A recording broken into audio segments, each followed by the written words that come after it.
wedding video. That would be nice, actually, wouldn't it? Well, good afternoon, and it seems that time has been running away with us as suddenly we're in the last afternoon of the festival, which is rather sad. It was an interesting lunch break. I didn't know it was going to also turn into a wedding celebration. So, we wish the bride and groom many long and happy years together. That was quite something. And those of you, I know at least one person on my table had 3 pieces of cake. So I hope there'll be no snoring this afternoon, because I think the talk is going to keep you very much awake. And this is such an exciting topic, I think, here. We're looking at it. It's called Connecting Cultures, the theme of the conference. But what's so fascinating, I think, today is that they're talking about 2 things which are particularly gripping, showing connections that mightn't always be on the surface, looking at mythology and epic stories. And what's so important about mythology is it's like when a story gains real currency among people and circulates again and again. So very powerful stories in which people find all sorts of cultural meaning. And we have 2 exceptional people with us this afternoon to discuss the topic. Amish, everybody knows him here in many guises, as his work as a diplomat, as head of the Nehru Centre in London. You will all have come across him in this way. But if you go to India, you won't miss seeing a copy of one of his books somewhere, whether it's his new one, The War on Lanka, or The Immortals of Melua, Secret of the Nagas. So many books, and selling in millions, which is really exceptional and translated into so many languages. Best-selling books in Indian history.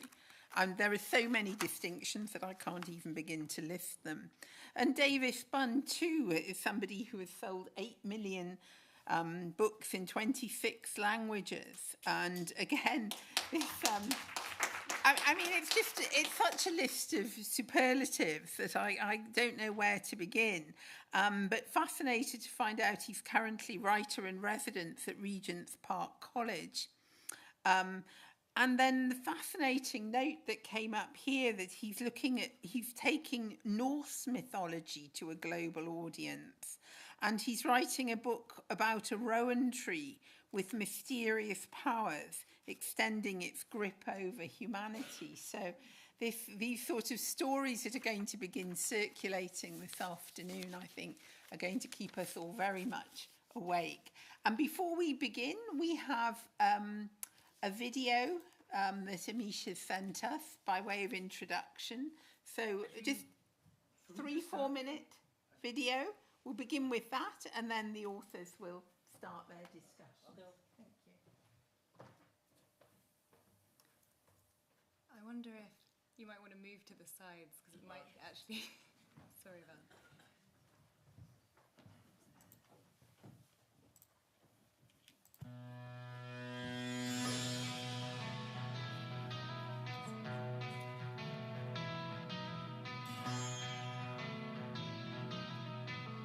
As usual, एक और super hit book. Always, I think what happens with an Amish book is that you read it and suddenly you get very desperate. Where is the next one? Not only is it descriptive, it's imaginative, but it's just sheer brilliance.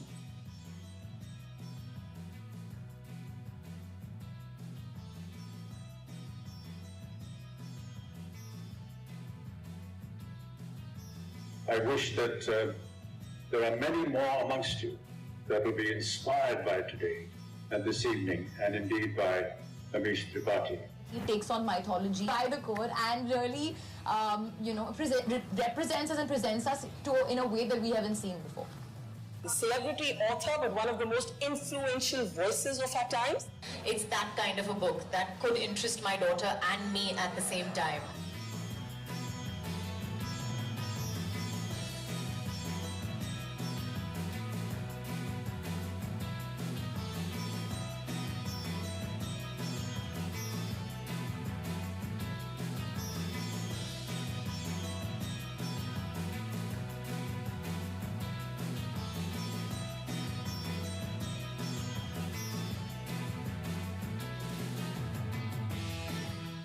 arguably the best-selling Indian author of all time.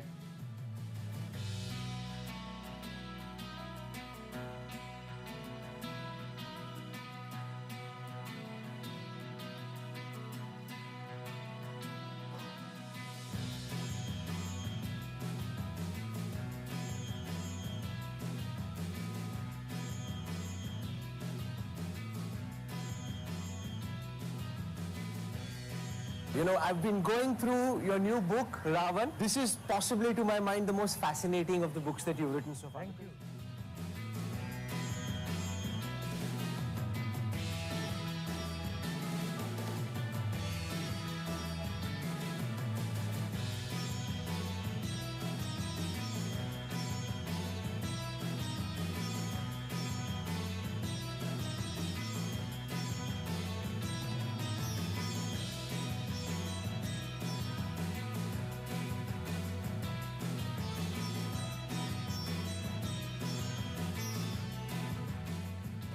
What we are seeing today, a publishing phenomenon, nothing less.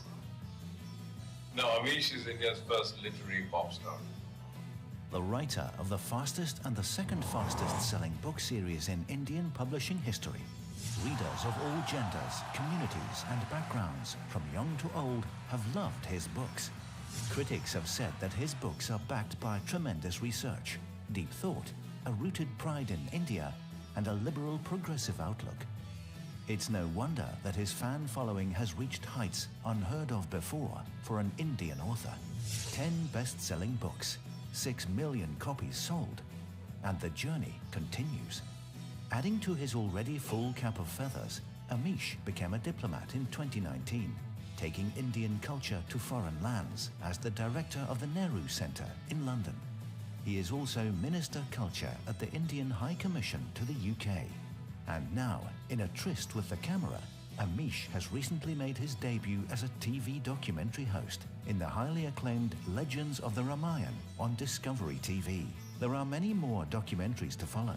Amish, an author, diplomat, TV documentary host, movie producer, and most importantly, a proud Indian.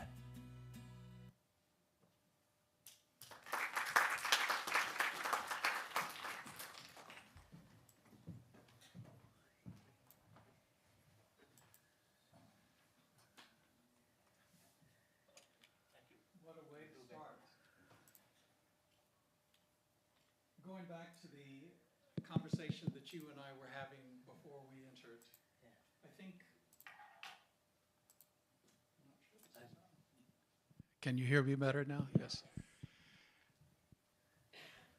One of the key elements of the founder of this conference was his rejection of religion, and yet so much of the beauty of your writing is, for me as an outsider, is in bringing the Indian mythology into today's world. So going back to the theme here, connecting futures and cultures, you're also connecting us to India's past. And I was wondering if you'd talk a little bit about that. And in terms of, I guess, atheism and religion, yes. That would be wonderful. So I was of course, a great fan of Khushwant Singh. I think he was one of the finest writers we had. I think one of the key things we have to understand is that in the Indian way, there's nothing wrong with being an atheist. I myself was an atheist actually for many years. I haven't denied it, I've spoken about it quite openly. I grew up in a very religious family. I turned into an atheist when I was in college. And I guess for maybe 14, 15 years I was an atheist. And writing my first book, The Immortals of Melua, slowly kind of brought me back to faith. But even in our traditional schools of philosophy, all the Indic religions, can be divided into 12 or 13 schools of philosophy, depending on how you count one extra one. And of these, 5 are actually atheist schools. Most modern Indians also don't know this. So the Sankhya, Mimamsa, Charvak, Jaina, Bodha, they are actually atheist schools because they don't believe in a creator God. And there was no there was no violence or counter-violence at that time. It was just another way. I think perhaps maybe it's my reading. I see as an outsider in the West, I find that atheism out here, there are a lot of goods in it, but it's a little aggressive as well. And I wonder if that at times causes this thing that you can either be religious or atheist and the twain can never meet and you have to kind of hate each other.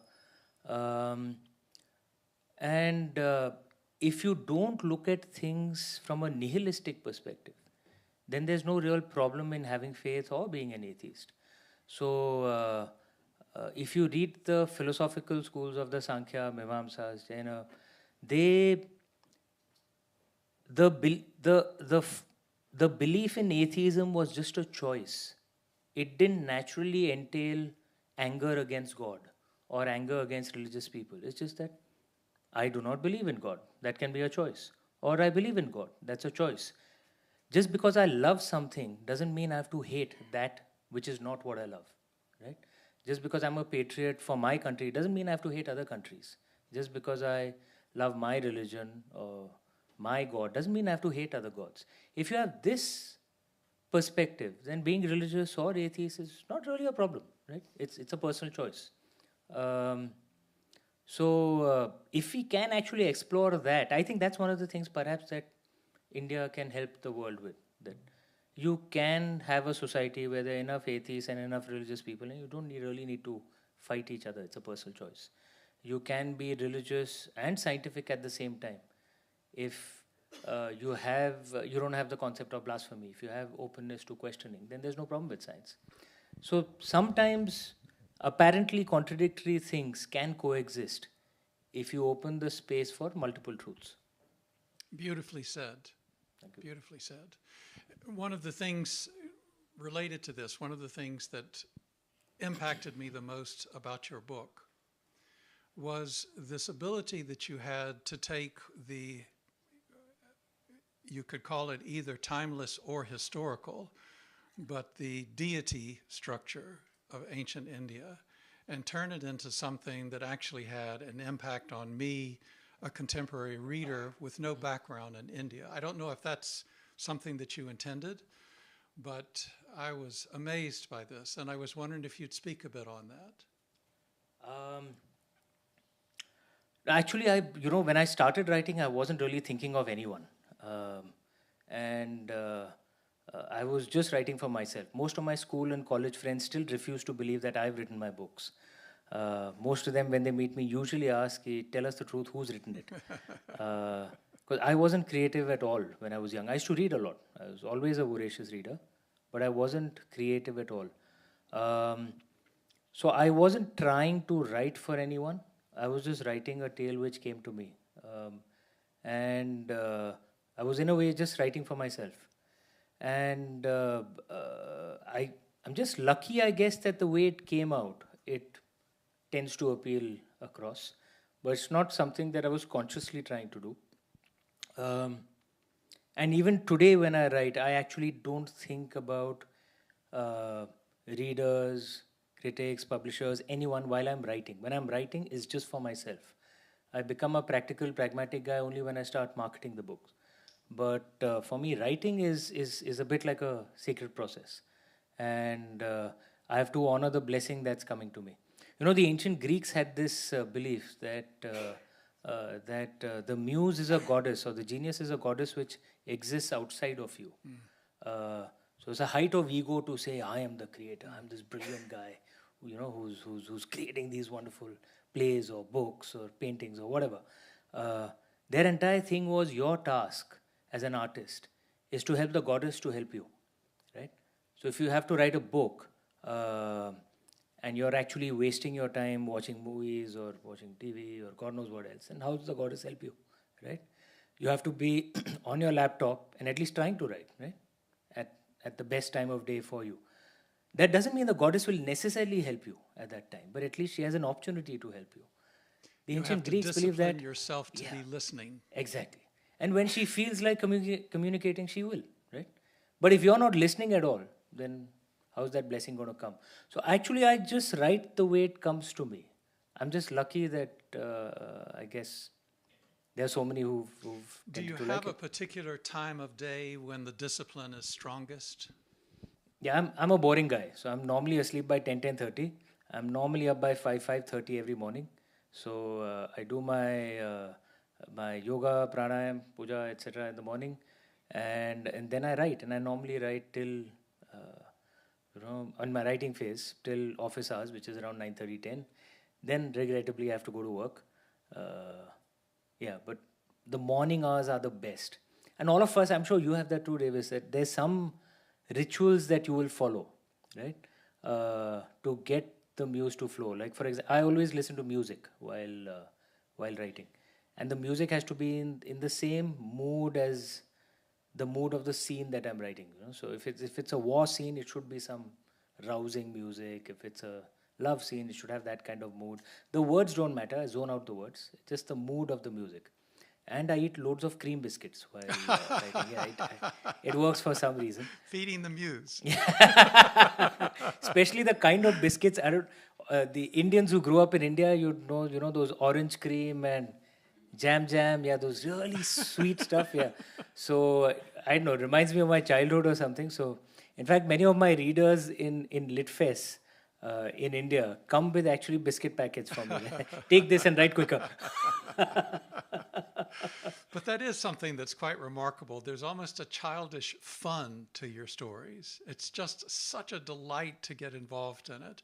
And one of the things, I'd like to read just one passage of the descriptions, which to me, the further I was getting into your writing, the more these descriptions meant to me, because it was introducing not just another world, but it was also introducing a vision of what India was mystically, historically, which I found very beautiful.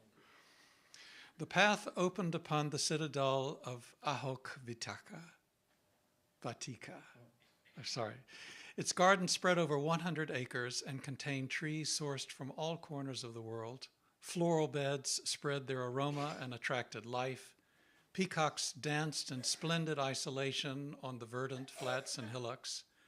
Their preening vanity snatched pride of place in this effusion of life. Known as the favorite of Lord Ruja, the peacock added a touch of elegance and grace to this place of extravagant beauty. The name Ashok Vatika was itself resonant with both fact and symbolism. The old Sanskrit word for grief was shok. Hence, Ashok meant no grief. This garden, this Ashok Vatika, was an oasis of happiness, joy, even bliss. How did you come to see this? I'd love to ask you how you see the rowan tree as well, because I was fascinated by that. So I'm going to certainly ask you that immediately after this. But I don't know how many among you are writers, or at least fiction writers. Yeah. So I don't know how it works, how the process works for you. I don't know how the process works for you, but to me they don't kind of come as words. There's like a parallel universe. And I open the laptop and I eat those cream biscuits and listen to that music, and this key opens and I can actually see everything. And in some ways that world is more real than our world right now, because not just can I see everything, I actually I can hear everyone, I can hear people's thoughts, I can feel their emotions. That's why I love writing so much, because there's this parallel universe that only I get to enter. And essentially how I write is I record what I see. And I know it sounds really strange and I can't explain it because I didn't have any of this before my first book, Immortals of Melua. Like I said, I wasn't creative at all. I was as left-brained as they come. I graduated in mathematics. I was very academically oriented. I was active in sports, boxing, gymnastics, competitive sports. I was slightly broken nose. It's an old boxing injury. But I was never creative. And it just started with this first book, Immortals of Melua. So I just see it and I record what I see. which is why I really love writing so much, because it's you can't imagine how wonderful that experience is to enter that parallel universe. Maybe that's why it comes out vivid, because actually I kind of see it and I'm just describing what I'm seeing. I don't know if that makes sense. It's a beautiful way of saying it. I'm going to follow on with that with something that Gina Pandey wrote for BBC India, and it's specifically targeted at this. He has been called India's Tolkien and Asia's Paulo Coelho, and has a huge fan following. Meet best-selling Indian author Amish Tripathi, whose much-anticipated fifth book, Sita, Warrior of Mithila, reimagines the life of the Hindu goddess from the epic Ramayana. With 4 million copies in print, which is now out of date, this former banker has successfully turned centuries-old mythological tales into best-selling works of fiction. A fine blend of myth and history, the books read like fast-paced airport thrillers, both gripping and unputdownable. At the same time, they portray religion and philosophy, the eternal battle between good and evil, the moral dilemmas that normally accompany such debates. And yet, despite the fact that they are so deep in these areas, your pacing is constant. There is a sense of the drama never being lost in this amazing flow of vivid colors. I'd like you to talk a little bit about that, how the drama unfolds in your stories.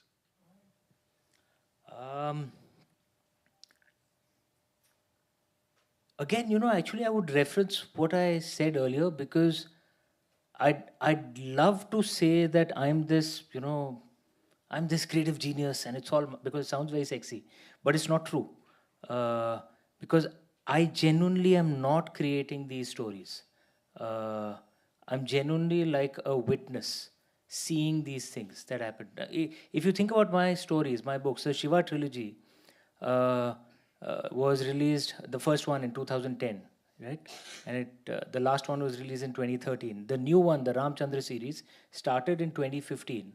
And War of Lanka, the fourth of the series, released in India last year and the UK this year. So from the first book of Shiva trilogy to now, it's been some 13 years. The Ramchandra series can be seen as a 1500-year prequel to the events of the Shiva trilogy. It's actually connected. There are clues that I left in Secret of the Nagas, which was released in 2011, which tied up in War of Lanka, which is the fourth book of a different series, which released in 2022 in India. There's no way I could have planned this. And if anyone believes that, I have a bridge to sell you, right? It just comes to me, and I just know this is what has happened, and I will just write it.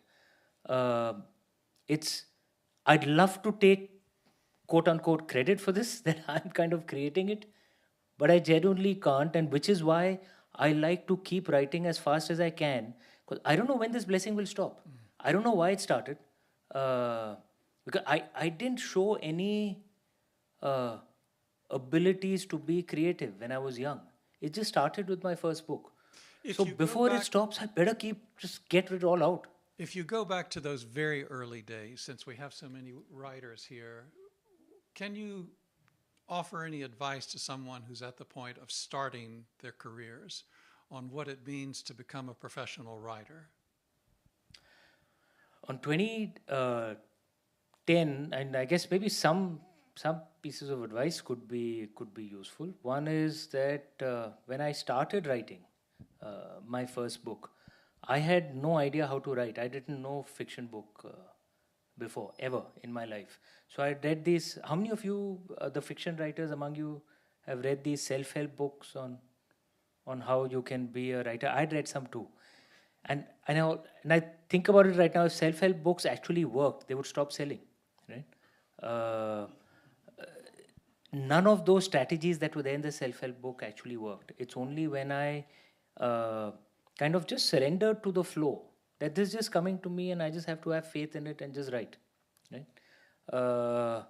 I know it sounds strange, but it really is, because our entire modern education system, and much of our modern education system, most of us don't realize, is actually built on the Prussian education system of the 19th century. It's moderating a bit in a few countries, but this entire, the cult of of reason. I'm not against reason, but there's a beauty for instinct as well, right? And you just have to just give up control and just let it flow. And if it doesn't flow, it doesn't flow, right? The goddess will choose who she wishes to bless. You don't have a choice, right? But you have to give up control and just let it flow. That's the first piece of advice I'd give you. The second is when you've actually completed your book. Now, this is the practical, pragmatic part. It doesn't necessarily get published or promoted. My first book was rejected by every publisher it was sent to. I stopped counting at 20 rejections. In fact, some publishers had given me very detailed feedback for why this was my first book, Immortals of Melua, 2010. Why my first book is a guaranteed flop. I'd been given very detailed feedback. And I decided if no one else backs you, then the hell with it, back yourself, right? I self-published my first book. And I was lucky that I had a job in banking, so I was earning enough to invest, which is actually connected to the third piece of advice I'd give you. Those of you who want to be writers, there's no dishonor in having another job. It helps you keep your writing pure. Because the moment the question of money comes into your book, that I need to get this published because I need to pay my bills at the end of the month, then you will be willing to compromise, right, on what is actually the voice of your soul. So what that job, I had a banking job. My last job was in life insurance. It doesn't get more boring than that. Woody Allen, film director, he'd said there are things worse than death. Have you ever spent an evening with a life insurance guy? And I was in life insurance, and I ran 3 departments: marketing, product management, and service quality. Product management is that boring actuarial work. It's a well-paying job, but among the most boring jobs in the history of humanity, right? But what that job did is I didn't have to compromise on my book to pay the bills because it was paying. The job was paying well enough. So there's no dishonor in having another job. You just have to make sure don't waste time on other things. Have a job, but use the weekends to write. Use the mornings to write. If you can get that discipline, you can actually do both. Now you're going to have to allow me to ask you a question. Let's let them ask your questions first, and if there's time, we can do that. Who would like to ask a question? Yeah. Tell me, do you do any research? I do research all the time, actually. One of the ways I see my research is that I don't do research to write a book. I just do research because I like doing it. Which book it will go into, I don't know. Right? So I read at least around 5 to 6 books per month, and I've been reading at that pace for decades. And in our family, everyone reads a lot. My parents, they read in Hindi. They've been educated in the Hindi medium. But in our generation, we can read in English and Hindi. So firstly, I read a lot. Secondly, I travel a great deal. And travel is also an educational experience, in a way. The very word Ramayan, for those who know Sanskrit, Ramayan actually means the journey of Ram. So actually, philosophically, it was supposed to be that journey that educated him and made him Lord Ram, right? So travel is also, in a way, actually an educational experience, provided you're willing to get out of your bubble. If you're traveling in in those group tours where, you're eating, your own food with your own people all the time, then you're not learning anything. Try and, whichever country you travel to, try and learn some local language, mix with locals, eat a bit of the local food if it's not too weird. Just immerse yourself in there, and this is also an educational experience. And all this stuff goes into my books. So Secret of the Nagas had a description of a way to control traffic across a river called the Gates of Branga. That was inspired by something I had seen in the Corinthian Peninsula in Greece some 8 years prior, right? So you never know where travel stuff goes in. And the third thing I've learned is actually meet as many people as you can and try and learn and listen. Everyone, gives you, every person I meet, they give you some tics, something which which makes them uniquely human. And again, that goes somewhere in the back of the mind and then emerges in a character to make that character more real. So I had this friend, for example, who I knew from my banking days, and I had met her, and this was a meeting that was in, I don't know, maybe 20 years ago or something, and she was having some property dispute within her family, and she was asking me for advice as a friend. Now, she was wearing a pendant on her locket, and every time I noticed, whenever she would get really troubled, instinctively her hand would, and it was a religious pendant, her hand would just shoot up and she would just hold it very tightly, without even realizing it, and just talking to me, right? And when she would calm down a bit, her hand would just relax, right? I don't know why, it just remained in the back of my mind. And this came into Ravan as a character, that he used to wear, a keepsake of a woman that he loved. And whenever he would get really troubled, he would just hold it tightly. It just makes a character more real. So net, what I'm saying is, whenever I'm not writing, I'm researching. Because I'm either reading or traveling or meeting people. That's how a writer, I think, should be. We should be sponges. Just keep absorbing all the time. And then it'll go into the book when it's meant to.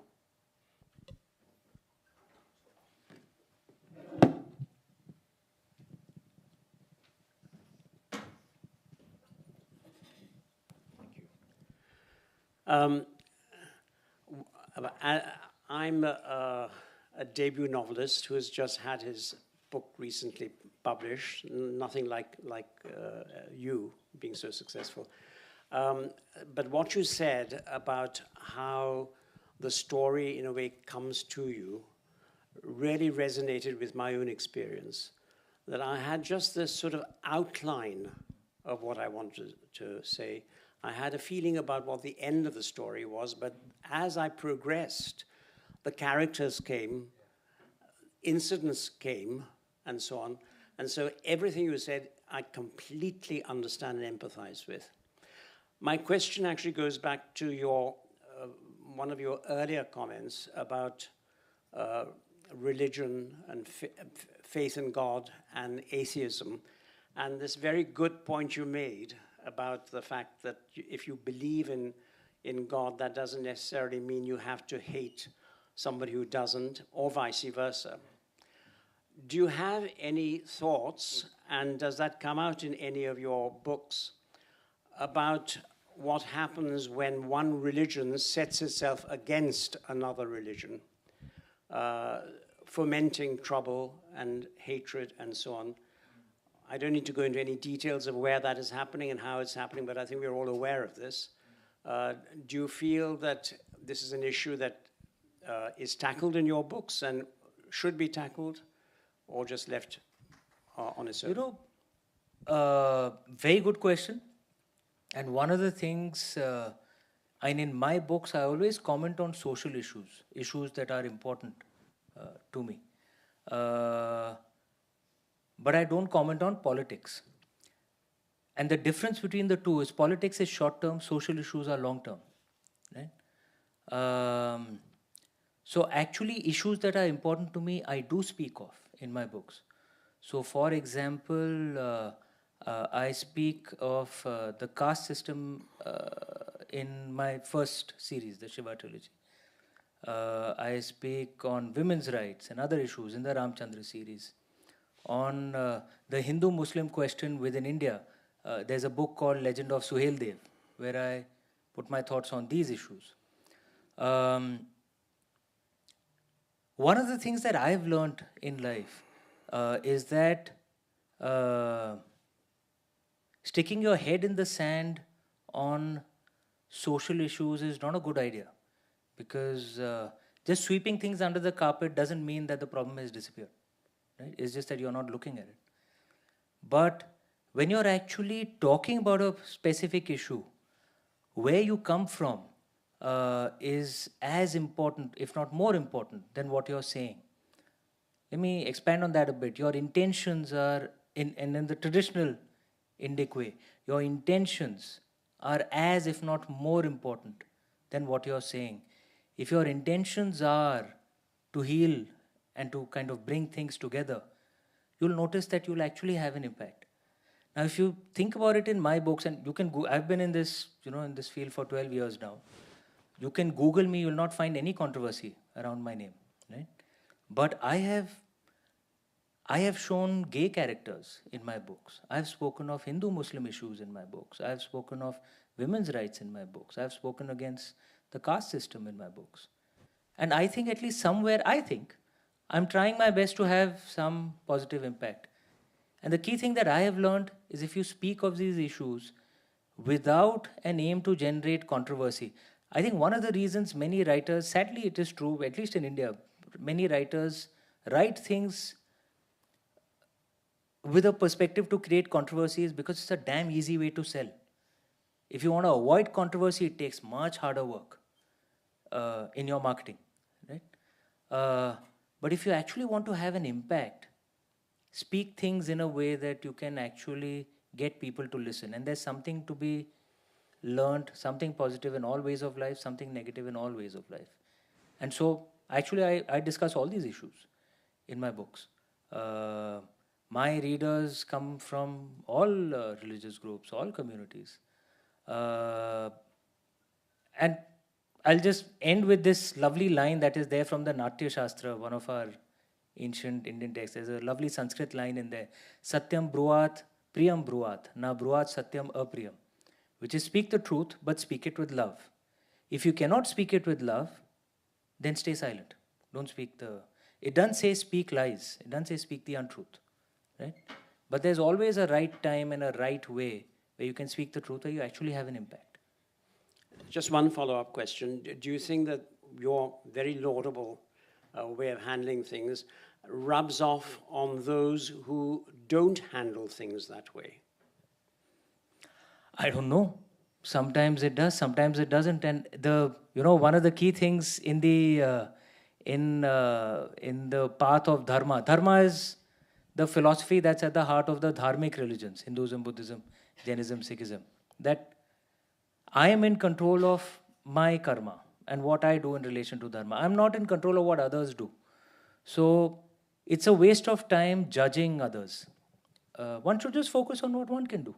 Right? That's the way I see it. There's a lady at the back up here.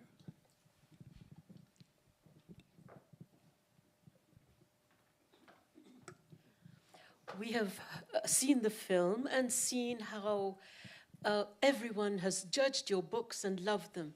But I really want to know if you can explain to me, to us, your views of why your books have been so successful. The impact they've had. I'd love to know your views. Great question. Yeah, look, hindsight vision is 20/20 because in 2009, if you'd asked, like I said, all those publishers, and including me, I wasn't sure whether my book would do well. There can be various analyses, and one thought that occurs to me, because most of my readers are actually the youth in India. I do get older readers, etc., but most of my readers are the youth. I think most younger Indians, they want to hear liberal, positive messages, but they don't want to hear those messages from Western or, sorry, I just mean this from, because actually as a country that we are Western or Westernized people talking down to them. That, what do you guys know? We will tell you, right? And this regrettably does happen in India, so if you have to speak of women's rights, it could be a Westernized Indian who will come with, say, American examples, which will not have an impact, on India. But you can quote things from our own traditions, which are actually deeply liberal. Our oldest scripture is the Rig Veda. It has hymns written by Rishikas, women rishis. We had the equivalent of women prophets in ancient India. We had women who founded universities. We had women who ruled in their own name, not because they're the daughter of a king or the wife of a king. They ruled in their own name, like Prabhavati Gupta. Right? If you quote these examples, then the then the kids will like it because they're hearing the positive message that they want to hear, but they are hearing it from our traditions, from our gods, from our goddesses. Similarly, if you have to speak of transgender issues, for example, again, you can quote someone American or someone else, or you can quote Lord Ram from the Ramcharitmanas. Purush napunsak nari va jiva charachar koi sarva bhav bhaja kaprat taji mohi parampriya soi. That any man, any woman, any transgender, any living being, any plant, any animal, if you give up deceit, love each other and come to me, you're my people. This is a very inclusive statement. Now, if you tell the kids that Lord Ram said this, right, rather than quoting an American guy, you'll have an impact, right? I think maybe that's where my books are probably one of the reasons, maybe, why it's working. There at the back also. Okay. Yeah.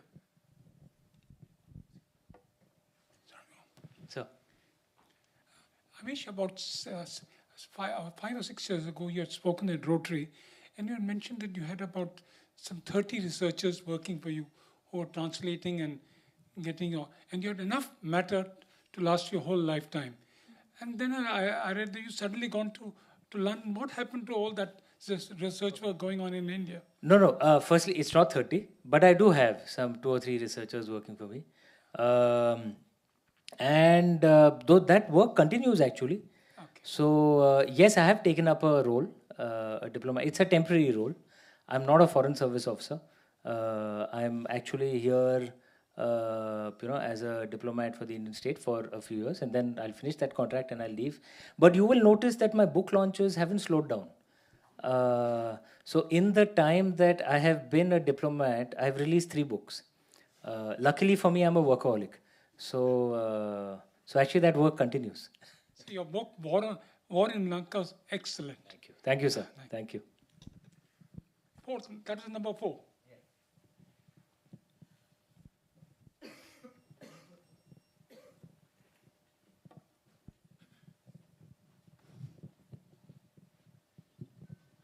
Hello, Amish.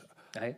I'm not a writer myself, but I could really resonate with what you said about how you get inspiration for some of your books.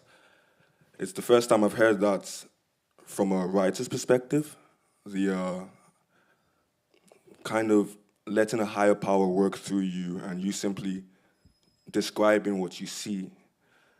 I can resonate from that. Thank you. I can resonate a lot with that because of I do a lot of things myself in terms of social enterprises and businesses, and in part it's a creative process, thinking about how to build value in the long term. And there are sometimes I think all day and I get stuck. I'm logically thinking and I get stuck. But then when I'm sleeping at night, ideas just come and flow. It's like a dream. You know, some of the most groundbreaking ideas come when I'm just in a state of free flow. And something I realized is the more I go out and interact with people, interesting people, new cultures, I'm in a room that is totally different to the culture I'm from. But the more I passively and organically interact with these people, the more free flow of ideas come to me when I'm in a state of peace or rest. And I remembered what you said about, even traveling, for example, you reading all the time. That is part of education, and that's what you don't necessarily research to write a particular book. You just always immerse yourself in environments where information and inspiration is coming to you. Can you touch more on that and give advice to a young person like myself who's not necessarily a writer, but I still am undergoing the creative process of building a vision and seeking inspiration so I can build that vision. Thank you. Fantastic. First of all, I love your attitude. Can we have a round of applause for it? I love it. I love it. This is precisely what the world needs right now. And if I can add 2 more things to this, since you asked me on that. One of the things that strikes me, which is a challenge in the modern day, so many of us want to only communicate or hear from those who agree with us. And if we do that, we stop growing. Do you remember in the old days, do you know where those ruts that used to be there on Roman roads, Chinese road, Indian roads, you know what they were? Yeah, because if there were carts, and remember, they didn't have air-filled rubber tires, so the cart had, kind of, yeah, it's there in the Vedas too, mobile phonam nishiddham. But this is, and those carts would over time on the roads actually start building kind of furrows. They would build ruts. So because of that, all carts had to be in that same standard format, otherwise they would break, right? If you think about it, we create those ruts in our mind if we are only communicating with those who agree with us, right? How are you growing? So one of the things I consciously like to do is read the books of those I disagree with, right? Particularly if they are scholarly, intelligent people, because then, you're not trying to listen to the worst of an opposing side just so that you can judge them. You actually want to hear from the best. And for all you know, it'll help you grow, right? And often, actually, it helps you grow. So I consciously do that myself, and I suggest this to everyone. On books, on social media, follow those you disagree with, right? And and most of those of us who are centrists, you'll find on some issues you agree with one group, on some issues, which is the way most of us, ordinary people are. But if you keep, falling into an echo chamber, that's you're pulling your mind into a rut. Then you stop growing. That's one piece of advice I'd give you. Second, genuinely engage with as many people as you can, and just try and listen. Every person has something to teach you, and if you go in with that attitude, you'll not lose an opportunity to learn from anyone. You never know where you can draw lessons from. In the Indian way, it's believed that that the goddess of knowledge, her name is Saraswati, right? And it was believed that goddess Saraswati can bless anyone. Why only the most educated, or she can bless anyone. And if you've been given the good fortune of meeting someone who she may have blessed, you better not let that person go till you've learned at least something, right? If you have that kind of attitude, your mind just grows. And it's in your own selfish interest. You're not actually being a nice guy. It's in your own selfish interest. You become more competitive. You become better. Beautiful answer. Thank you. Beautiful question, beautiful answer. Anyone else? Yes. Oh, sorry. Microphone. Just a second. I write similar, not based on very old tradition. I'm just making my own, but it's still based on India, and there's a lot of research in it, as you said, and I'm meeting people and coming up with cultures. How do you, as a writer, I find it really hard to kill off my candidates, my favorite people, and I have to because it's all about war as well. How do you feel when you're writing? I mean, because you tend to fall in love with the baddies as much as the goodies. Yeah. I think the first time, because there are characters who are important, and then there are characters who are kind of critical. I remember the first time, someone really, really critical died. She was a princess, and she really died a noble warrior's death. And I remember I wrote it. I was so devastated I couldn't do anything for 2 days. But again, that's one of the things of giving up control, right? That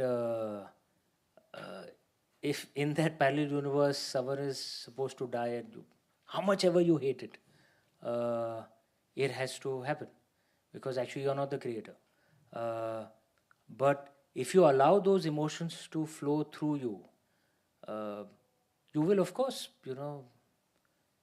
become a better writer. I think somewhere you become a better human being as well. One of the things, again, of the modern world is in this, and don't get me wrong, I'm actually for reason and rationality. It's good. But a cult of reason where emotions are derided, that's not good. Emotions have a role to play as well, right? And emotions are usually the seat of the goddess, right? That's where, and you get those because there are things that are supposed to be cleansed through you, right? So there was this scene in Ravan, Enemy of Arivarta, the prequel to War of Lanka. And I've had a slightly quite difficult past 7-8 years personally. Career kept going better and better, but personal life was just one tragedy after another. I lost 2 people, some very tragically. And my lowest phase was when I was writing Ravan, and I was and really in a terrible phase, right? Emotionally, physically, our entire family, all of us had suffered together. And there was a song which kind of, I was listening to that while walking in the park, and I just started crying, and I was crying continuously for an hour, listening to that song on loop. And I came back up immediately because actually even the book flow had stopped at that time. And I thought, shit, even if my books have stopped, what's the point of living? And then everything is gone, even this is gone now. Immediately I came up and I wrote, a death scene. And the love of Ravan's life died, which basically made him go insane. And then he became the villain that we see. And I wrote those 2-3 chapters, at least in my opinion, perhaps it's the best 2-3 chapters I wrote. But that emotional cleansing actually, in some ways, at least made me connect to the grief I was feeling. And many of us, when we grow up in the traditional, especially, in the traditional India, how men tend to get that you're not supposed to cry, you're supposed to control. And that's not really helping you get out of grief, right? So at times, just let the emotion flow. It'll help you. And if that's supposed to happen, it's supposed to happen. You're not in control of the story. You're a witness. You're a channel. One more question. Great.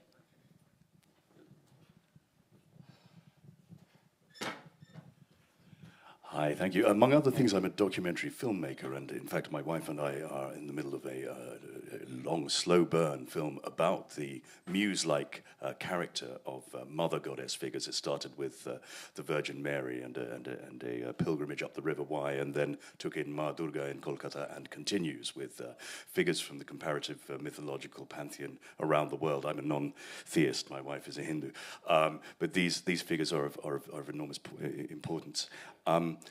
I wonder how you have approached documentary film.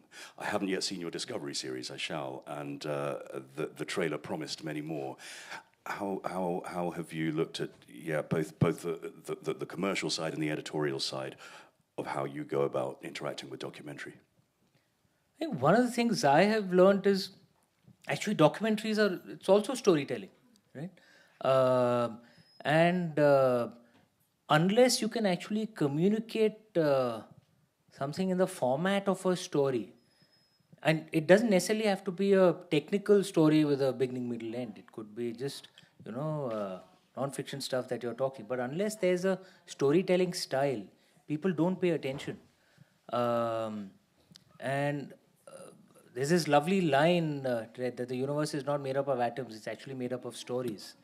And stories is what actually connects all of us. So I think that's the key thing. Even a documentary, it doesn't have to become textbook-like. There's a reason why many of us forget our textbooks immediately after the exam, because they simply don't have the style of storytelling. A history book written by, say, a William Dalrymple or a Sanjeev Sanyal, or it draws you in because they're quoting facts, they have references, but it's written in a storytelling style, right? It's the same thing with a documentary. I think that is key. Everything else is fluff, but that's at the heart of it. And if I may ask one question to you, I really want to. So, I don't have time. I'm sorry. I'm going to insist. There's, I got the privilege of reading, Rowan, and among the things I found most fascinating is I'm a lover of science as well. I love reading science, and in Rowan you brought in spirituality. It's a flaming tree, but you've also brought in dark energy, which those of you who are interested in theoretical physics, I'm sure you know that actually all the matter that we see only makes up 4% of the universe's density. The universe is actually made up of dark matter and dark energy. And you brought in essentially theoretical physics into spirituality. How's that thing? How did you manage to do that? Well, it's are we on? It started with the issue that was brought up by our last speaker, who was talking about technology, and his focus was on energy, but one of the key elements that he really focused down on was the demise of biodiversity, how much has been lost in the world in the last 50 years. That has had an impact on both myself and my wife for quite some time. And the question that I've been going back to repeatedly was, how do we have a situation in humanity where we do not wait for the crisis? How can we bring ourselves to get to this point where we are anticipating the things that need to be done before danger strikes? And so in this case, I used the Rowan and this outside influence that increased our ability to take the next step. But it comes down again to that same issue that you were talking about in your work, is that core element that you're looking for when you start the story. When you find that, these other things really, on a day-to-day basis, you walk into them. They are there for you if you're willing to listen. I find that as well. Fascinating, fascinating. Rowan, when's it releasing? It comes out in July. I would strongly recommend it to all you guys. Thank you all so much. This has been a wonderful day. Gosh, well, I mean, that was amazing, and thank you to our speakers, but also to the audience for great questions. I mean, you asked how you kill off a character. I have to keep killing off our speakers after their sessions, which is bad enough. Not yet. And then there's also this thing that you were talking about, like Amish's versions finding popularity, and with your story like the Ramayana over history, it keeps finding different versions, and it's Valmiki and then it's Ramcharitmanas, and it's Ramanand Saga's TV Ramayana, and now it's Amish's telling of the Ramayana. So, people keep having versions which I think count. And I loved your thoughts about creativity. I think we're going to have to ask you to write a book about how to write, how to become a writer. And I was also thinking, it's like Kalidas himself, he was a dimwit. And then he went and prayed to Kali. His name means slave of Kali, servant of Kali, and he got to speak. So maybe there is an Indian muse at work as well. But what a session. Not just Indian. What a session. Thank you so much to everybody, and to our speakers. Another round of applause, please. Thank you.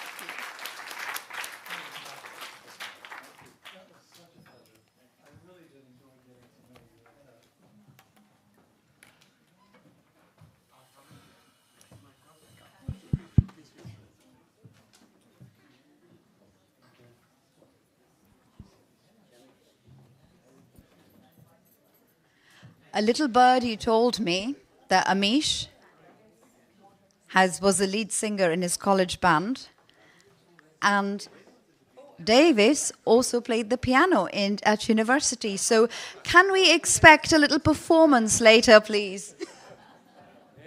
That song still makes me laugh.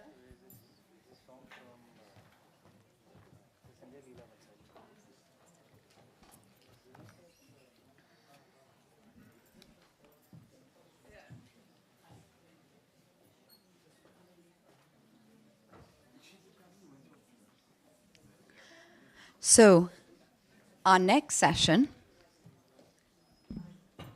is Reham Khan and Megha Kumar. Let's come through. And as they come onto stage, I'll briefly introduce you both. Our next session is called Creating a Future. It's going to get real now. We're going to be talking about domestic violence, abuse, the murky world of Pakistan politics, and the challenge of rebuilding a life, raising children single-handedly, and carving out a successful career. We can look forward to the inspirational story of a survivor. Actually, I'd change that to a fighter and a winner. Reham Khan. Reham Khan. She's a visionary who's a true survivor and a strong proponent of education, engagement, and empowerment of young people.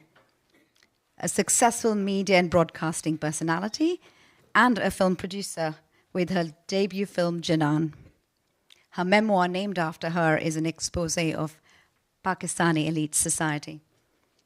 Reham is a human rights activist and a leading voice against child abuse and early marriage. And chairing this session is Dr. Megha Kumar. Dr. Kumar is the Deputy Director of Analysis at Oxford Analytica, the global geopolitical risk consultancy. She works to advance gender equality in the workplace and in communities. Her work includes writing on women gig workers and communalism and sexual violence in India.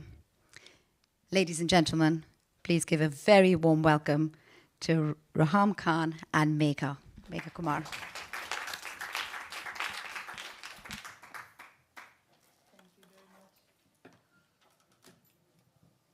Thank you very much. Reham, a very, very warm welcome to you. I'm sure the audience is itching to ask you many, many questions, but can I start you off first with some of the most profound questions of our time, starting with your work as a journalist. You are uniquely experienced in that you've been a journalist here in the Western world with the BBC, and you worked with multiple outlets in Pakistan. That gives you a unique perspective into how the media landscape is evolving in the West and in South Asia. But we have seen over the last 10 years democratic backsliding in a whole host of countries in the world, as well as with it a decline in media freedoms. Where do you see the trajectory of media freedoms going in Pakistan or in South Asia more generally? Are you worried? Do you see sort of green shoots, or do you see this as a time of radical action? Thank you, Megha, and hello to everyone who's attending today as well. It's a very difficult question, a very broad one as well. So there's no comparison in terms of working as a journalist in the West compared to a country like Pakistan with a very checkered democratic history. So fascism isn't something which is new to us. I think we've become a little bit comfortable also. What is really sad to see now is that I've been a huge supporter of online media. In fact, when I was recruited into the BBC, it was really back then, sort of 2008, where we were looking at online media. Particularly my expertise was user-generated content. So the idea was to increase traffic and go take traditional audiences towards online, so that we'd be changing the running orders according to what the audience likes. So a more honest rating system, if you like. And I was a huge supporter for YouTubers, alternative media, because I felt that people didn't have a voice. So places like Kazakhstan or places like, Uganda and, other places where younger people were leading this change, I supported that. I think, like anything, the only thing which is permanent is change.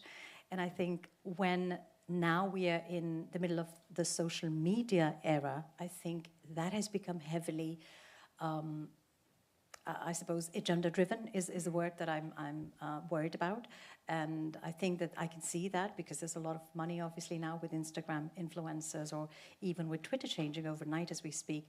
For Pakistan, it's something that is very disturbing because from a woman's point of view, we have challenges in the Indo-Pak subcontinent anyway, in all sectors. I find that this new drive on social media to attack women journalists and women voices is something which is completely, verging on out of control now. And I'm sad to see that it's not only in Pakistan. I think, to be fair, it's not something that we see in Pakistan. We see that in Britain. We see that in the US. We see that, of course. So we it's not very easy to sort of now say, well, look at the West and it's so much better for women or for journalists, because it's not anymore. For Pakistan, in the last 5 years or so, we have seen a very oppressive stance towards journalists. We've seen political parties across the board, those who were in government in the last tenure and those who were in opposition, complicit in the crime, complicit in crushing voices, complicit in the oppressive stance towards anyone's opinion. Dissenting voices have had to hide away, run away, and still find it very difficult to cope. I'm, of course, one of them, but not in any way an isolated case. I think this is something which we are very worried about. As we speak, we are looking at legal changes, which I think will be irreversible. Again, I don't see people championing the cause of freedom of expression, freedom of anyone's basic human rights. I think it is very political. I think that it is very biased, even when you're asking for freedoms. It's very subjective.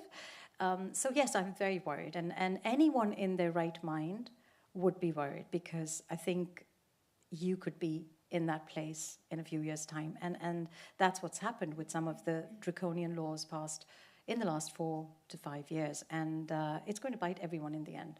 So, in a nutshell, I'm not very happy with it. However, I'm an eternal optimist. That's my nail color as well. So I do think that with change, there are things which are destructive, but with destruction also, there are things that people can reconstruct. And there's, it's the best of times, it's the worst of times.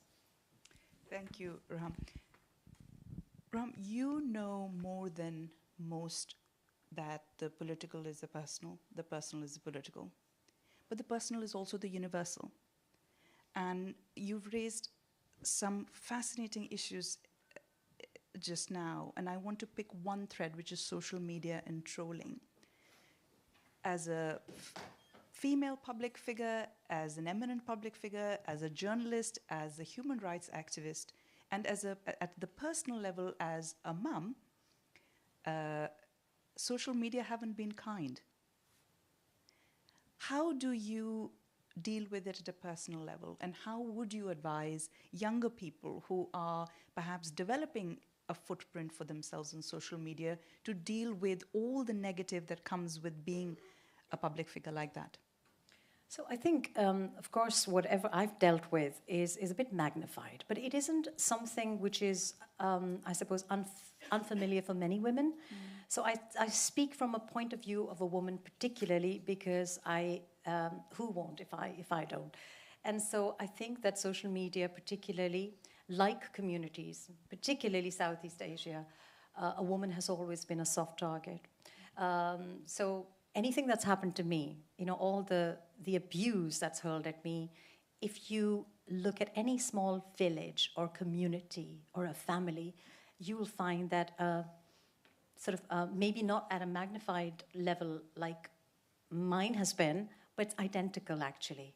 So you might, even those who are trolling me, the haters as well, they will have someone in their family, a woman who has been subjected to abuse like that at a smaller level. Mm. Of course, I have the privilege of being attacked by a very, very organized political social media campaign. I feel very honored with it, because no more, you've got to be doing something which is troubling people. So I see that as a medal of honor. However, 9 times out of 10, any woman who is divorced, any woman who goes out and says, I want to do this and not that, any woman who is non-conforming or appears to be non-conforming, it could be something that she wants to wear green, and the parents or the society or the husband or the village wants her to wear green.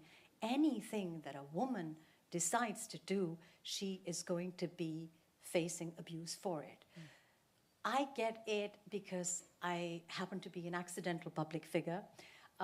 And this is why it's very important for me not to shy away, not to be scared, and not to give in to the bullies. Because if I crack now, my 2 daughters are watching, so many women who are following me, and even those who might be haters, do look towards me. So everything that I do has a subliminal effect on them. So I'm very conscious of the fact that everything that I do or say is very deliberate. Everything is a political statement. Everything I wear the words that I choose, the fabric that I wear is deliberate, and it is a message, and I'm very conscious of that.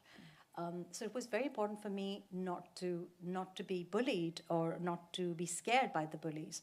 So I have 3-point practical advice. If you're in the school playground, and if you are like my little one with her nose in the mobile phone, that abuse that you get in the playground, in the classroom, you're following it, or you're taking it with you all the way when you're walking back to school, you're taking it into the bathroom with you. And the only way to fight back is not to be affected by it. Now, there are people like me who are Teflon coated, and I don't know why that is, that I'm not that affected by it. I think that it is because I've survived personal abuse, and I find that someone who doesn't know me, and if they're trolling me, and if they're abusing me, why should I be triggered by that, affected by it? Because I'm not going to be friends with them. I'm probably never going to see them. I'm certainly not going to, who knows, but I probably won't get married to them. But I think that if you don't know the person who's attacking you, it's much easier to deal with it, at least for me. But for a child in a school playground, a child in a family where a parent is passing passive-aggressive remarks, I know our mothers, our sisters, our puppies and aunties are very capable of doing that. It's very difficult to fight that. So my advice is not to be affected by it. And I have a personal rule. I'm not sure whether it can be, what the heck, I'll probably say it. Come on. So I have a 2 middle finger rule to the world. Not 1, 2.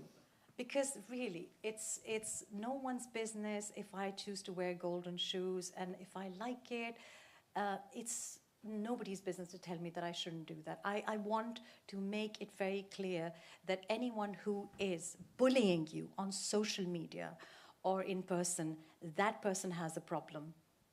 You can sympathize, you can pity them, but do not be triggered by it. On social media, it's easy. Don't read the replies and the notifications. Don't be, be sucked into how many likes and what did someone say, because even someone like me will perhaps pick one negative comment and think, oh, really, are my cheeks looking really puffy? People say all sorts of things. And so you need to understand that anyone who is saying something negative about you, you need to just cut them out from your mental space, whether that person is in your personal sphere, on your WhatsApp, or on your Twitter account. Secondly, please report. Report, report, report. Don't say that, I'm not bothered with it. No, report. People must be punished for it. And it is beginning to get a little bit easier to report. And I think the most important piece of advice that I would give, this is for social media as well, this is for personal life as well. If someone wants you to shut up, don't give them that satisfaction. If they want you to zip it, that means you have something that is disturbing to them. And I think that is more of a reason to fight back. So the lady who introduced me, she's right. I mean, I don't see myself as a survivor. No, I'm very combative. I'm not going to have this, I'm not a very competitive person. So, I mean, if you don't disturb me, then I probably won't be bothered with, I'm not interested in winning that tennis game or looking the best at an event or crushing someone or defeating someone. But panga nahi lene ka. So if you are going to be, if you disturb me, then I'm very pashtun. I'm very blue-blooded with that. Then I'm going to fight back. I'm going to go down fighting. And that is the advice that I give to everyone, because the way an abuser works is that they want to reduce you where it gives them that power over you. You must not give that satisfaction to people. That is in your personal life and professional life, particularly for women. I've worked at the BBC School Report with 11 to 16-year-olds, and this is a project that I really loved. And I saw these young boys coming in, and they'd be like so smug with, we can do this and we can do that. And I'd see the girls hiding in their fleece, like sleeves, and they had really good ideas, but they didn't have conviction. Whereas the boys could just bluff away. And so believe in yourself. I think this is what society has taught us, and I think that we need to tell our girls that, just come out with it. You're not wrong. Be allowed to make mistakes. And, So what? If you mess up, it's fine. It's perfectly fine.